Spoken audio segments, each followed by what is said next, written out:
মুসা নবী একদিন আল্লাহর কাছে কয়, আল্লাহ ফেরাউনে তো জ্বালান জ্বালায়, তুমি কি ফেরাউনকে গজব দিয়া ধ্বংস করতে পারো না?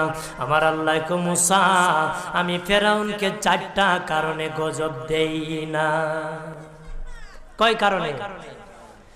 ফেরাউনকে 4টা কারণে গজব দেই না।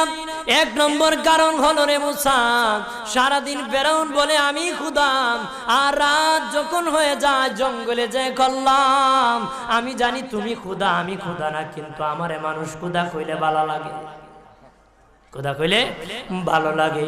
প্রভু তাই তুমি বিরক্ত হইয়া আমার উপর গজব দিও না।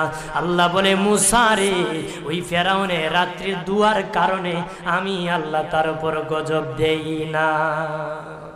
2 নম্বর কারণ হলো, আরে মুসা তোমার মুখে দাড়ি, ফেরাউনের মুখে দাড়ি, তোমার পরনে জুব্বা।